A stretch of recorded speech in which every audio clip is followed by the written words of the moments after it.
pa dati, high school pare. Meron akong kaklase, ayop na babae. Ako'y suplado na smooth, suave. Di ko kinakausap, di ko type cool pare. Itatago ko na lang sa pangalan Janelle. Usong-uso pa noon yung pasahan na papel. Pero lahat ng lusot, nahahanapan ng lusot. Kahit maraming nang-aasar, crush ka nung kulot. Sino yung payamang nag-brush up yung buhok? 15 anyos pa lang ako, batang mapusok. Malakas ang loob, kahit na base marupok. Kaya direct akong sinabi at wala nang pautot. Tinapat ko siya, sabi ko ikaw ang crush ko. Tinanong mo siya ng pass niya, sinagot niya ako ng Pasko. Uminit ng Disyembre, bilang ginaw ng Mayo. Kasi na ba? Hindi pa pero break na tayo. Nasaan ka na? Ako ba'y naaalala pa? Na isang nakitang tawagan ka, so baka makabalo ka. Nasaan ka na? Ako ba'y naaalala pa? Na isang nakitang tawagan ka, so baka maabalo ka.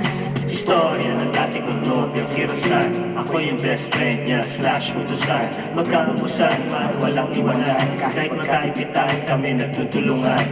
Paano sa tatay, hatid sundo sa bahay. Kabiruan ng kapatid, kasundo ang nanay. Kami ay natigilan ng nagkakitibigan. Dalawang magkaibigan na nagkaibigan. 4 na taon, away mati, hila at tulak. Hanggang sa isang araw, bigla kami nag-usap. I need space, kung nangyayaka ko nun. Space, bakit di ka na lang nagkasunod? Tapos pinalala niya ako ng classic na balsot. It's not you, it's me. Sino yung umutot? Tinatalo sa hero kahit puso ko'y natibok. Halos isang taon ko rin itong hindi pinahibok. Nasaan ka na? Ako ba'y naaalala pa? Na isang nakitang tawagan ka, so baka makabalo ka. Nasaan ka na? Ako ba'y naaalala pa? Na isang nakitang tawagan ka, so baka maabalo ka.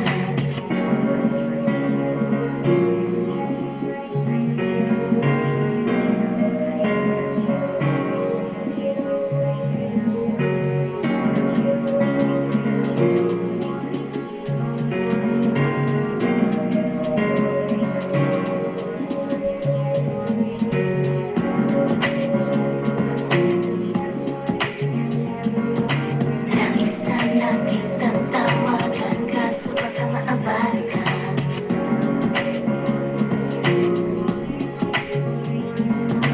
Na isang nakitang tawagan ka, so baka maabalo ka.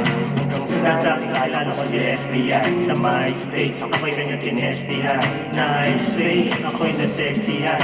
Magkatabing chick sa pic, kala ko lesbian. Nagkita kami, umpis ang panunguna. Pinakita niya sa akin yung mga tabu niya. Nag-usap kami umaga at tanghali hanggang gabi. Magkatabi, naghati kami sa mamahaling kape. Nagtatakahan naman puro na ula. Kaya natuloy namin kami sa'y puro abuna. Walang araw na hindi ko siya kasama. Katabi ko siya sa kama kahit hindi ko siya asawa. Siya yung tipong parang magkala. Sana'y tumambay sa kalsada. Masaya na sana, kaso wala na loob. Last piso ko na to. Kahit pa paano, namimiss ko rin sa'yo. Nag-cheesy.